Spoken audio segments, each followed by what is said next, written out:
Welcome to the Death and All the Rest podcast, where we talk about life, death, and everything in between. Chris snickering in the corner. Yeah, I almost jerked the cable off my headphone before we started, and we were laughing about that.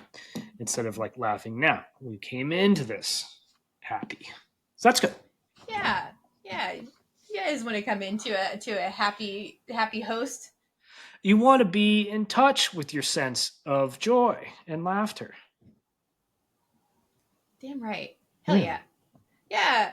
So today's topic, we've got a topic at hand as per usual. Yes.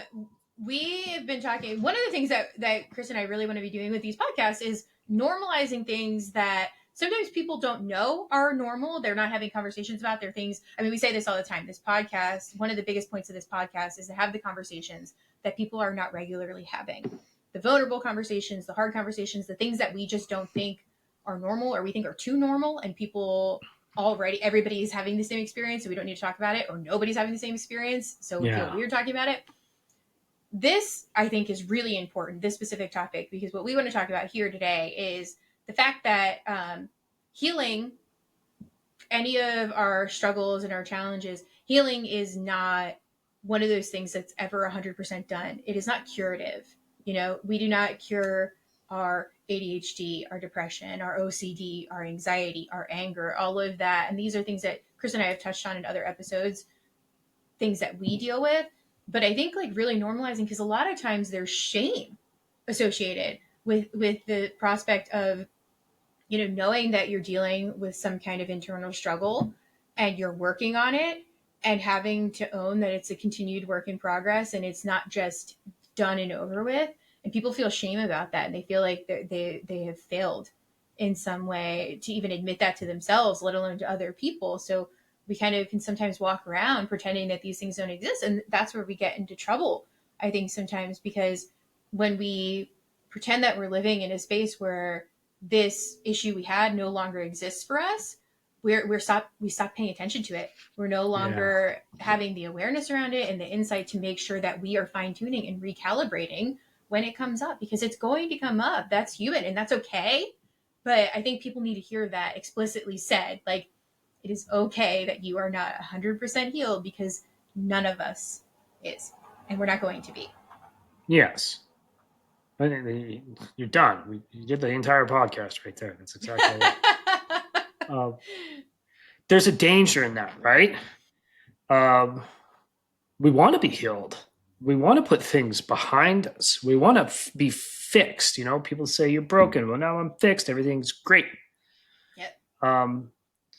But if in that space, that is for me, that would be a demand for purity or perfection, which doesn't really exist.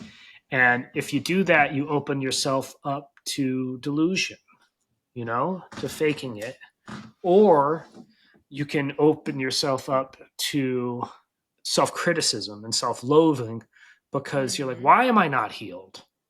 You know, there must be something wrong with me, that I can't finish the job, or I am malfunctioning, I am flawed. And that's not necessarily going to be the case in your life. And it's better, my opinion, is one of the words I always think about is grace is a much more potent descriptor or choice to make. And I want to be graceful with myself as well as with others, so I can de-escalate that need for perfection or that need for complete healing, and allow myself to be without being overly distressed with the fact that I am not perfectly over all the things that have happened to me in my life. Yeah. Yep. Because you're right. It either we start to slide into, if we're working under the notion that we should be healed, or that we are healed 100%, then we're probably defaulting to one of two things, and maybe even some gray area in between, but denial of reality and what's actually happening. Like you said, delusion, denial, and then shame. Yeah. Because if we're not denying it, because if the headline is we need to be healed, and we're not, because we as humans are never fully healed, then we're either having to deny that to be able to fit into that reality and make ourselves feel like we have done what we need to do, we have hit that goal, or we're feeling a lot of shame about it, internalized shame that we are not expressing to anybody, probably most of the time, because we know we haven't gotten fully healed. And now we're feeling like we're somehow behind the curve that everybody else is achieving. And we're the only ones who there's something wrong about us that we haven't been able to achieve that because seemingly everybody else is, and seemingly everybody else is because exactly what we're saying. Nobody's talking about it. Yeah, and you could ping pong between both of those, Yeah. and that's not good, you know. And that, in being caught in that kind of space permanently, you Yeah. know, just as important to realize that you may feel that way, and that doesn't make you, a failure either. You're gonna have those feelings, Yeah. but facing them, accepting that, you have those capacities, but still going to work, still doing the work, still getting up and facing this. Um, I think is at least for me certainly is the crucial factor. You Yeah. know, um, one I think about a lot is something. It's the most prevalent. Not no, it's not the most prevalent. It's just the most. It's very obvious. Mm-hmm. Is, as you know, a couple of years ago, I was bit by one of our dogs, and we have 6 blue heelers, which are cattle dogs, high energy dogs, just so people know. And it was a very ugly situation where the dogs were going to kill one of the other dogs, and I tried to save that dog. And in her distress, she turned on me and she bit through my face, and I almost lost my lower lip. And I had to have 27 stitches. There was blood everywhere. We had to drive an hour and 20 minutes to the hospital. I was thinking about having to fly to LA to get plastic surgery because I thought I was going to lose my lip. But I was very lucky, and the doctor was able to sew it all up. And I physically healed very well. And I have some scar tissue that's mostly covered from my beard. Um, but I'm very lucky in that regard. However, I have some really real trauma and some PTSD around that. And I still got 6 dogs, and Mm-hmm. they bark. And sometimes they attack each other, and Yeah. scream and bite each other. Nothing extreme. The one dog that was the problem that we still love is on permanent loan, so she's safely outside this, dynamic. But Mm-hmm. when our dogs, like when the FedEx guy came here earlier today, and they're barking at him, they're just defending their territory. Yeah. My distress goes through the roof, and I don't like it, and I feel hijacked. Yeah. And I'm much better than I was. I would go ape shit on them when it first happened. Afterwards, and yell at them, and I just kept being ugly about it, and it was very bad. And I've gotten a lot better, but I'm not completely to where I was, and I have to manage that. You know. Yeah. Yeah, and that's the thing. I mean, when you say you feel hijacked, that's true, right? Because trauma lives in our limbic system, Mm. so it's not connected to those more cognitive parts of our brain. It lives in this state that doesn't recognize time, and that doesn't. So when there's a trigger that reminds us of whatever the traumatic event was, it takes us right back to as if that's happening right now, right? Mhm. Like this is a real threat that we and feel the same feelings happen in the present moment as they did in that moment. And it doesn't matter if it's the same threat or the same situation or not. It brings us to that place. You are effectively hijacked by your own memory, right? And it's like the same thing for me. I've talked about on a different episode, I think, when we were talking about like our indoctrination into existentialism. But Mhm. like I choked when I was 9, and it's one of those things that I talked about in that episode. Like for years I ate very very little, being a 57-pound 12-year-old, to that extreme of how terrified I was of eating because I could choke again. And I had choked again after that incident, like shortly after I choked on a payday. I was eating a payday, and it just reinforced. And it was because I was more likely to choke because I was scared of choking, so I was thinking about it. But then I choked, and then it was like that was like solidified for me. I was like, done, done, And but to this day, this is over 25 years later now. But to this day, there are little things that I have in place that I don't even think about, but that I do. Like when I eat very, very slowly. It's a thing. Like when I go out to eat with my husband and my friends, everybody knows that they will finish their meal before I'm halfway done mine because it just is slow. They're like, and there are these little things that I put into place that I'm not even thinking about the meticulous way in which I eat. I can't be watching. We watch TV while we eat dinner, and I can't watch something that needs my attention, like something that's a high level of attention required to be able to track what's happening. It has to be lighter stuff, comedies or sitcoms or whatever, because I can't pull my attention away from eating. I also have recently started to notice that like I get very anxious breathing when I'm eating. Anytime I'm eating, my breathing gets more panicked without even realizing it. And it's stuff that like it's just precautionary measures that I adapted to be able to eat and to live as I got older that I didn't even realize. And it wasn't until it's the kind of thing like anytime I eat, I'm thinking about making sure that I'm not choking. So how I'm chewing my food and what kind of food I'm eating. Am I home alone eating? Is my husband here in case I need the Heimlich maneuver? And it's something that I had normalized for myself that I really thought that most people were thinking about the risk of choking when they're eating. I thought that was just a normal thing. Yeah, yeah. And you're like, no.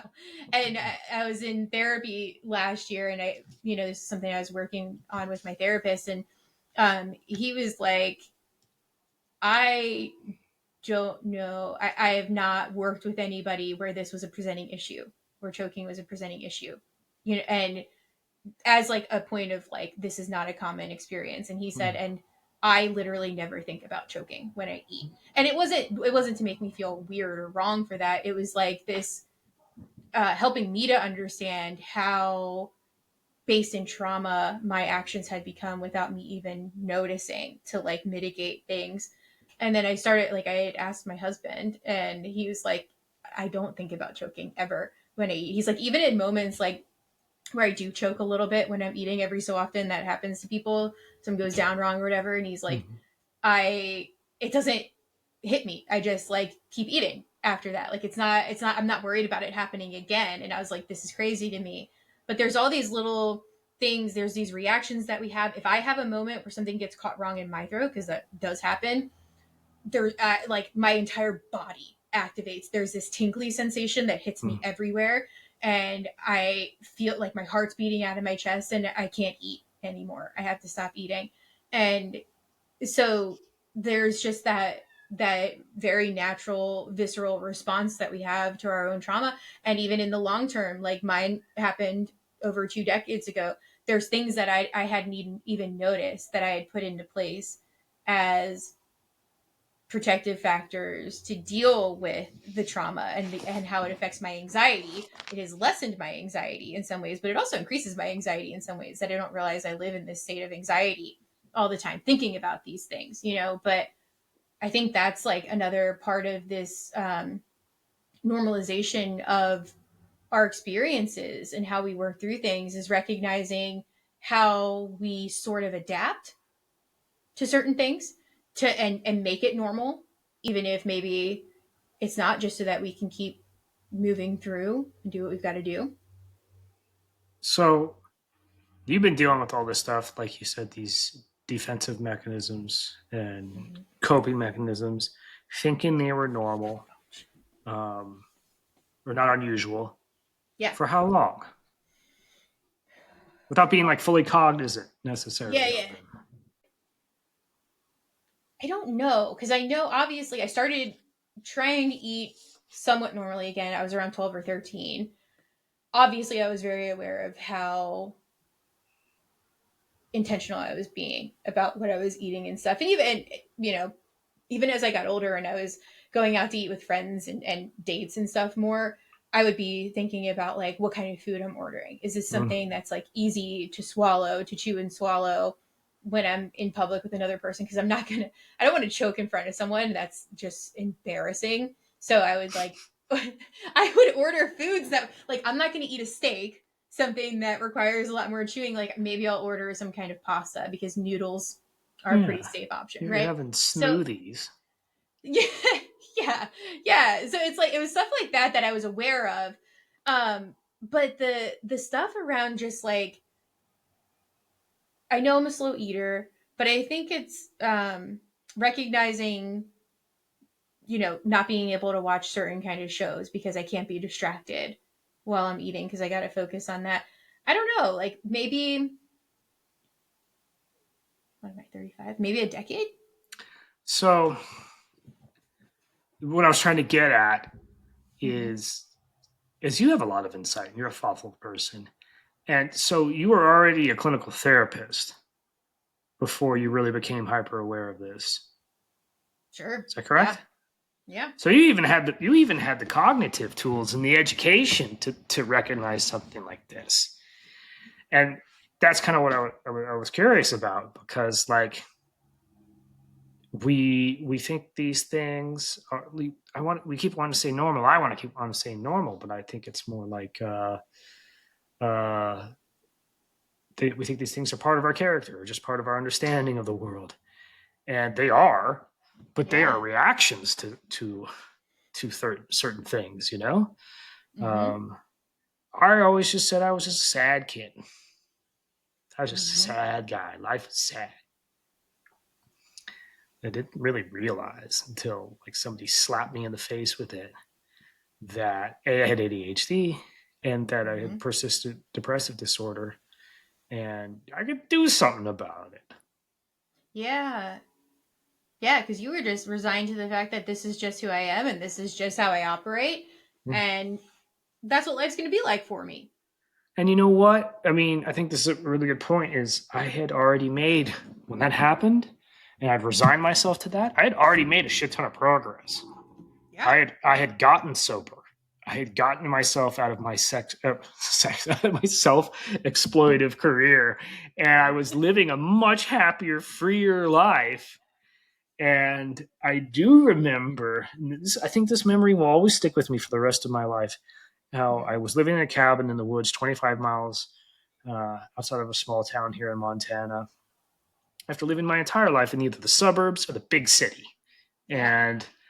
And it's just one of the most beautiful places on earth outside of Choteau, Montana, right next to the Bob Marshall Wilderness. And I would say to myself, "Oh, this is amazing! Like fishing, and I can river and deer, and sometimes see like grizzly bears in the distance. I'm like, Mm-hmm. this place is amazing. This is fantastic. It's that the most beautiful place I've ever lived in my life. Why do I want to die?" Yeah. And I would just have that emptiness, Mm-hmm. which I meaninglessness as personality, which is how I often describe depression. Yeah. But I didn't know. I didn't still didn't have context. Right. That makes me wonder, like at this point, because you've come such a long way in understanding your depression and your ADHD, right? There's these, you understand that these are actual diagnoses Mm-hmm. and issues and like certain ways to treat them and to learn to live with them and strategies around them. But like in the spirit of this conversation of never being 100% healed, like how do you recognize, like how do these things still affect you, and your anger too? Like I know that's another thing. It's not a diagnosis, but it's another one of those things that, you talk a lot about trying to come a long way and being intentional about not living in that way. And like, how do these things still pop up? Like, where do they get triggered for you? How do you deal with them? How do they impact your life at this point, even though you've come such a long way? Um, that's the real question, right? Um, they impact my life in the sense, especially like the ADHD and the dissociation. Um, I'm still hard for me to be productive. It's Yeah. still hard for me to remember important things that need to get done, to answer emails, to like follow up on things, and that hurts. Mm-hmm. That impacts my quality of life. It impacts my ability to execute my responsibilities and duties to others, and Yeah. that fucking sucks. That's real. It's not good. Yeah. I have strategies around it. I keep a weekly planner because I like physical reminders. I have reminders on my computer. I have a partner who's supportive of that, of all of this, and it still happens to me. Yeah. And I have been very successful in treating the depression in ketamine, which is be an entire different podcast. Mm-hmm. But two things. Um, all these concepts that we're talking about, like I do check out from it. I do avoid it. Mm-hmm. I do have some denial around it. I do have self-loathing around it. So not only is the problem still there, um, the cognitive executive functioning problem, but my negative strategies, my disserving coping mechanisms are still there as well. Yeah. And I dip my toes into those from time to time. Yeah. And I think about somebody taught me once in one of my therapy sessions, and he said that self-loathing. He was talking about self-loathing specifically, but I think this applies to all of that. He's like, it's Mm-hmm. like a bowl in front of you on your desk, and you can dip your hand into it. And he's like, we may not be able to get rid of that bowl. We Yeah. may be able to make it a little bit smaller, Mm-hmm. and we may be able to put other bowls up there that you can reach into that are better serve you. So instead of that self-loathing, um, one may be like, you know, good organizational strategies, you know, or one may be grace, Mm-hmm. instead of attacking myself for this stuff, I'm going to be gentle with myself. And by being gentle with myself, I allow myself the space to not put my hand in that other bowl.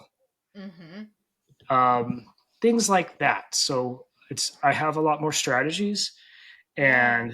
and I'm clearer about them, and they're like mental models that I can use. And so I may be a mess because of the ADHD. Like the whole thing, like my whole problem would be so much better if I could just be very organized about all these skills. But that's what I'm confounded by the fact that I'm not. But I have all this other stuff, and I Yeah. will reach into those other bowls. And by being a little bit humble and being giving grace to myself and to others, I increase my overall uh, success and my quality of life. And I give myself like hope and the capacity to continue growing. Yep. Yeah. It's having recognizing that there's multiple options in front of you at any given Mm-hmm. moment. There is the option to get caught up and bogged down by the negative bowl that you're talking about. And sometimes that's just what we want to do. Yeah. There's a choice. There's a Yeah. choice and we take it.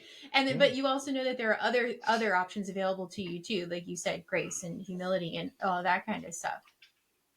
Yeah. You had mentioned the other day, we were talking to a client Mm-hmm. um, where I had mentioned that they were engaging in bad self care.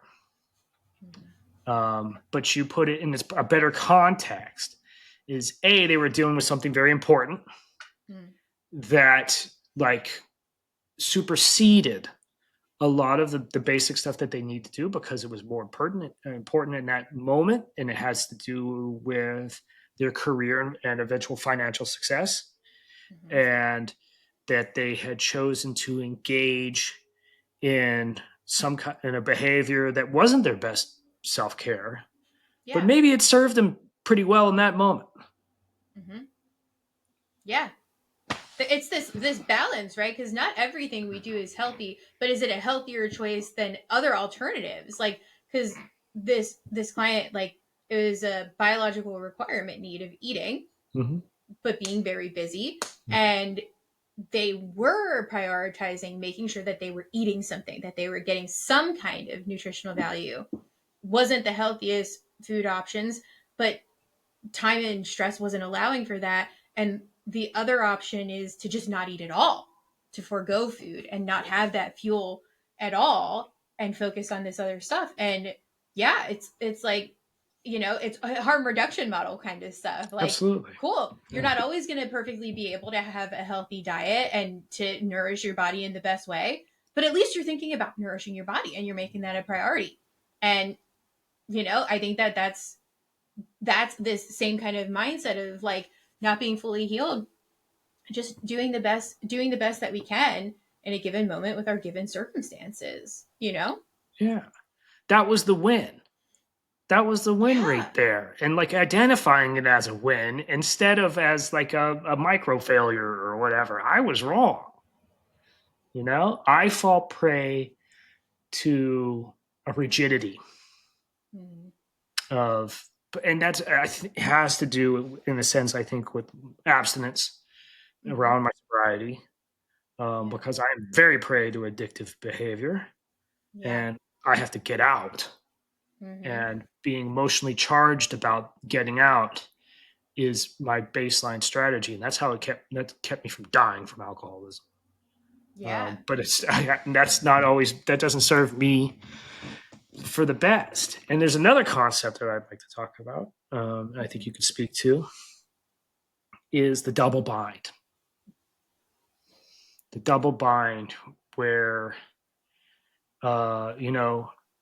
you're not being perfect, Mhm. and at the same time not being able or wanting to engage in the behavior that you need to engage in to get things done or to take care of yourself. And so you're stuck in a very shitty psychological place. Yeah. Yeah. It's the like knowing that you need to do the thing to pull yourself out of whatever it is that the maladaptive state that you're stuck in, but not being capable of doing that is the catch 22. And oftentimes what we're doing because of that, we've gotten into this shame spiral that we were hitting on, and the expectation's too big. We've made it too big of what we need to do to get back into how we need to function. And it's this insurmountable, I use this metaphor a lot with clients. It's the pile of dishes in your sink that has stacked up over like a month, and it's huge, and you're thinking of it, the task is to do all of those dishes, and there's just no way to initiate that. It's too much. Versus setting a task where it's like, okay, I'm going to do 3 of these. Mm-hmm. That's doable. That's realistic. That's making a small dent. There might be 50 dishes in the sink and 3 is a small dent, but you have 3 less in the sink than you had when you started, and it's much more doable. And a lot of times people, once there's like, it's the task initiation Mm-hmm. paralysis, right? Yes. So a lot of times once people can take that pressure off of what they feel like they have to do, what they put on themselves to do, make it smaller, bite-sized pieces, and then they can do that. And sometimes they just will do the 3 dishes, and that's fine. Sometimes they'll do 10. Sometimes they'll do all of them because they've gotten into the momentum. They've broken the initiation paralysis that was there. It's the same thing when I see this a lot with clients with depression, where hygiene falls to the wayside because it's just too hard. And they want to take a shower. They feel like they need to take a shower. A good place to start is just go stand in the shower. Mm-hmm. It can be a lot to have to think about washing your hair, rinsing it out, conditioning your hair, rinsing it out, washing every part of your body. Just go stand under the water. It's one step closer. You've been rinsed, and then the next time you need to go do it, maybe you go in and you decide that you want to wash the the most, I don't know, the smelliest parts of our bodies, right? Our feet, our armpits, our crevices, whatever. But like instead of saying, okay, I'm gonna do all of it, I'm just gonna take it easy. I'm gonna set a lower goal for myself. And that's okay. It's okay to do that. I think where we get caught up as humans, we put too much on ourselves to Yeah. try to take on, because we know that we're capable of that when we're functioning at our best. Yeah. But we have to be able, this is grace, giving ourselves grace to say, I'm not Yeah. functioning at my best. And it's okay that I'm not functioning at my best. What am I capable of now that doesn't feel too overwhelming? It's just a very small starting point for myself, a reminder that I can do this. Yeah. We're actually kind of like want to shift the goalposts from Mm-hmm. being fixed or being cured or being perfect. to practicing. That's what I think Mm-hmm. about. I just want to practice Mm-hmm. this stuff. And if you Yeah. practice it long enough, it does, you have muscle and mental memory and it kind of takes over. And that's how I've ruled my life in a lot of ways. Like I've Mm-hmm. practiced this stuff so much. And with my ADHD and the dissociation, I check out and I'm skipping around in my day and in my life and I don't have this strong narrative. I'll just find myself doing the dishes, Mm-hmm. or I work out Mm-hmm. so much that I'll just work out even when I have that horrible, I don't want to work out feeling. And it's not because of willpower that Mm-hmm. I'm just going to do it anyway because I'm tough. I just Yeah. end up doing it because I've just practiced it a lot and I've gotten good at it. So we're practicing these behaviors that serve us better than and not only just serve us better, that give us those options that we reach to almost automatically instead Mm-hmm. of the more negative, destructive thinking and thought patterns. Yeah. And when we're not practicing and doing these things well, that honesty with ourselves that we have had a slip up, we've had a little backslide because Mm-hmm. progress isn't linear, and hearing that is normalizing of that, and then being able to like reflect on it. Right, I shared with you before we started this recording, but like I say this all the time in these podcast episodes. I try really hard to move out of the identity of anger, and anger being a big part of how I present, and I've tried to decenter that from who I am, Yeah. and I do that well 90% of the time. But I had an instance that was very humbling and a great reminder to myself that I'm a mental health professional. I've been dealing with this stuff for decades. I have the skills, I have the strategies, and I'm still not perfect at it. I lost my shit with another person, and it was like in a very in a way that I didn't think was building to, right? It even caught me off guard with it happening because it was like the situation where there was like a lack of social etiquette, and my husband was getting frustrated and I was a voice of reason at that moment. I was like, oh, you know what, that's their stuff, we're gonna let them deal with that, we're good, we're not worried about them. I'm like, I'm so reasonable, look at me go.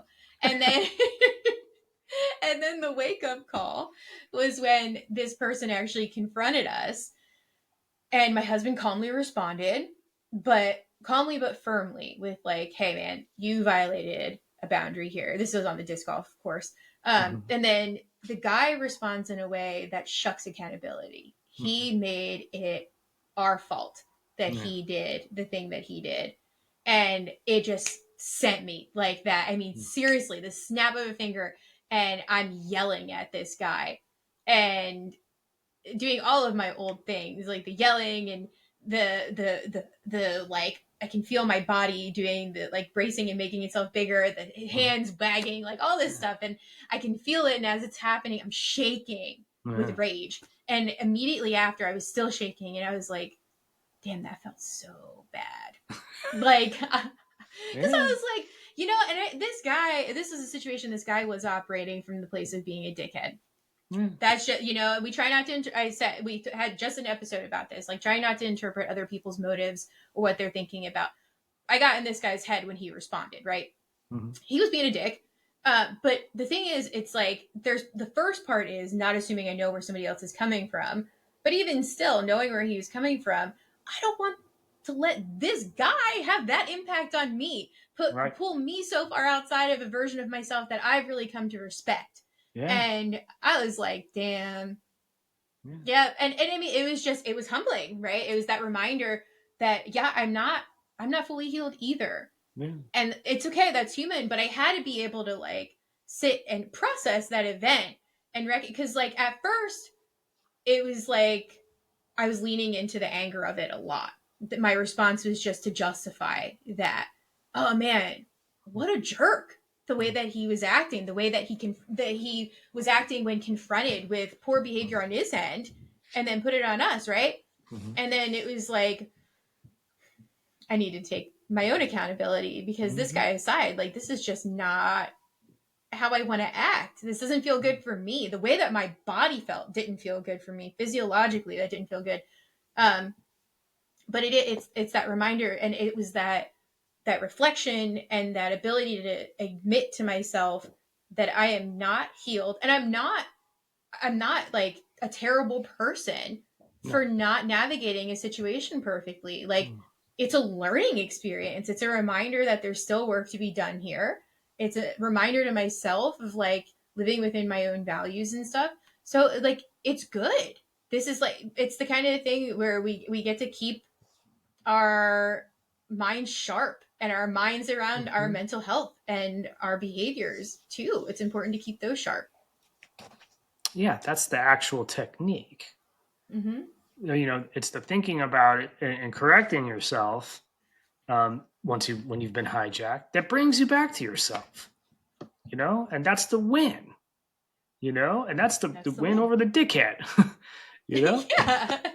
and makes me think about something I use a lot where I talk about like proportions 80-20. Mm-hmm.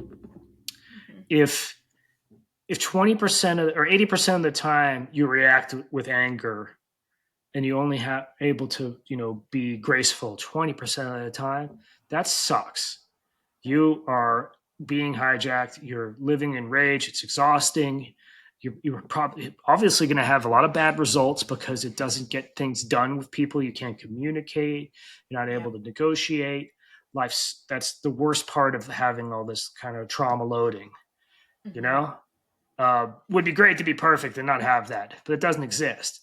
But Right. if 80% of the time you're able to react normally, to have done enough work, to practice it enough, to give yourself that, to get it good enough to get offline of that limbic response, and 20% of the time you freak out, you're living good. That's great. You don't Yeah. have to be perfect. You've created enough space from it to have a life and to be yourself. And you don't have to put hard numbers. If you don't get 80%, you're Right. useless. It's just a concept. Mm-hmm. When my depression was constant and thriving, and I had it like 4 times a week for hours a day, my life sucked. It Mm-hmm. sucked, and it was hard, and I was hard to be around, and I sucked the energy out of the room, Yeah. and people were scared of me because I had this kind of like dangerous kind of like aspect to me at that time, even though I wasn't a danger. I was just not happy. But Mm-hmm. when I was able to like got into exercise and diet and sleep, and I was able to reduce it a lot, but not everything. All these new possibilities and vistas to life opened up, Mm-hmm. and I got a lot more enjoyment. And even though it was still there and still there regularly, that difference in amount was the difference between a life I didn't want to live or a life where I'm like, I could do this. I'm in this for the fight. That's Yeah. huge. That is huge. Yeah. And I think that 80-20, and whether it's 80-20 or it's 90-10 or it's 70-30, whatever, but the goalpost where the goal is not 100%, because when we create like unachievable goals, that's when Yeah. we start to feel really bad about not meeting them. But it's having Yeah. realistic goals. And I think something that I think is worth speaking about too is like in this instance that I had, where I stepped outside of myself and I stepped into anger and old habits and behaviors that were very easy to drop right back into. But like, even on the other side of that, after it was done, I actually didn't feel shame. It Mm. wasn't shame, it was guilt, Mm-hmm. right? And there's a difference, and Oh that yeah. difference is key because guilt is useful. It's something that indicates to us that we have done something that doesn't feel good. It's not living in alignment in a way of who we want to be. Um, or treating people how we want to or whatever it is. This was actually more about me and how I'm living. But like shame is where we get stuck. Mm-hmm. 'Cause shame is this very internalized process that creates a lot of negativity, and it Mm-hmm. fuels and it builds on itself. So like it like that's a big distinction, I think, for people to understand, Mm-hmm. is you can feel bad about something, recognize that this doesn't feel good, I'm not proud of that, and that's good because that helps you to recalibrate and figure out how to just keep working on this and what you'd want to do different in an instance like that in the future. Shame will just keep you stuck in it. Well, it doesn't do anything to benefit action because we're so stuck and we're perseverating on Mm-hmm. what we're feeling in the shame instead of trying to problem solve and figure out what to do differently. We're just stuck in like the shame, the loathing of it.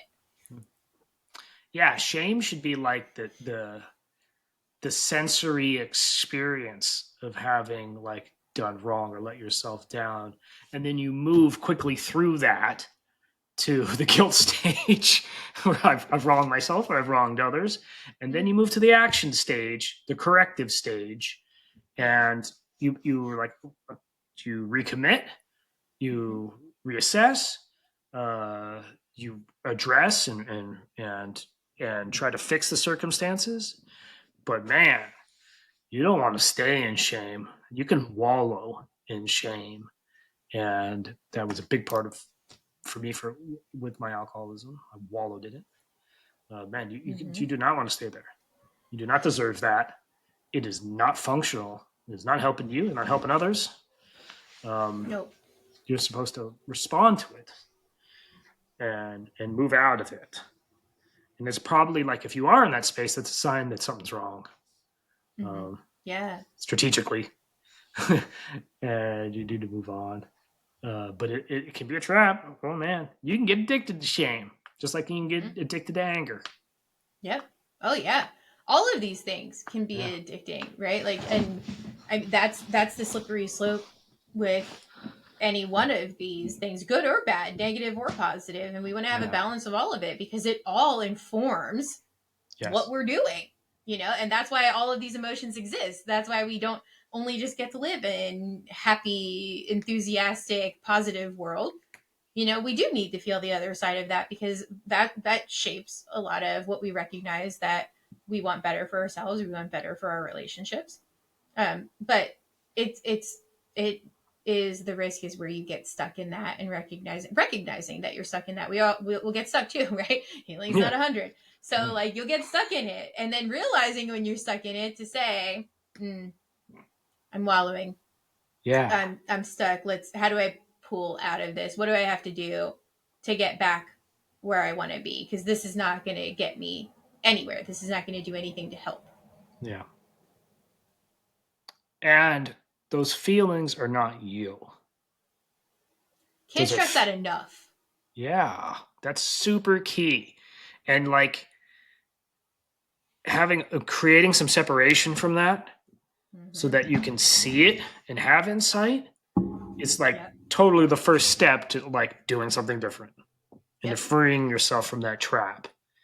And knowing, recognizing that first of all that these aren't you, and that you can do this, Mm-hmm. is these are skills that you can practice and you can get better at it.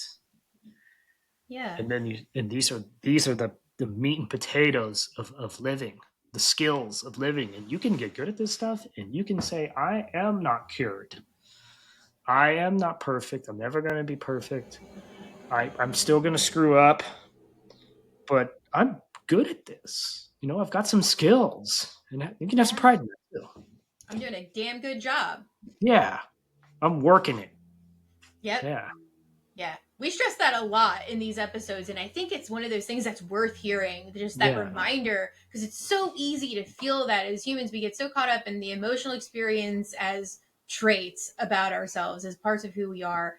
And I think one of the most liberating things has been to say, like, I am not an angry person. I have experienced a lot of anger, you know? yeah, And in this instance, I did not fall into being an angry person. I was experiencing anger, and it's like to separate that out because when you let it become a part of you, it consumes you, right? yeah, The second you take that on as part of your identity is the second you're setting yourself up for continued behavior down that path or struggles down that path because you have decided to assign it to yourself rather than saying emotions are fleeting. This will come and go and I get to move on. When you make Yeah. it your identity, you're not moving on that fast, right? Identity evolves, but you're not moving on quickly. You're losing freedom. Mm-hmm. It's a trap. It Yep. is. It's a mind trap. And having the freedom to like pick and choose your responses, or to have a response and then not stay there. Mm-hmm. That's power. That Yeah. is control in your life. And with that, those capacities comes a little bit more peace, clarity, and more space for grace, and more space for other options, and a fuller life, and change, growth, and all this good stuff. Yep. Yep. That's for sure. And you can do this. And another point, or maybe we're going to end with this, is you can Mm-hmm. do this at any age. You know? It's the beauty of it. Yeah. I didn't get my life squared away. I didn't start really until I was 39. Mm-hmm. You know? I have an uncle who made massive amounts of progress and change rapidly in his mid 70s. You can do this. You And can do like, this. yeah, that's that whole phrase, can't teach an old dog new tricks. You're not a dog. You can do this. Human beings have that capacity. That's one of the benefits of these crazy complex brains we have. Yeah, and it's worth it because even people get caught up in the sunk cost fallacy kind of stuff of it. Oh, I'm too old. I've gone this far. It's what's the point? The point is that on the other side of that, any kind of healing that you do for yourself, even if you only get to live a couple of years with it, you get to live a couple of years feeling so much better than you thought you ever could. That's worth it. Not only that, it's a great fucking story. I, Yeah. I was trapped instead of reverse the sunk cost fallacy. My life sucked for my entire life, and then I pulled that shit out of the fire at the end. I'm Mm-hmm. fucking baller, you know.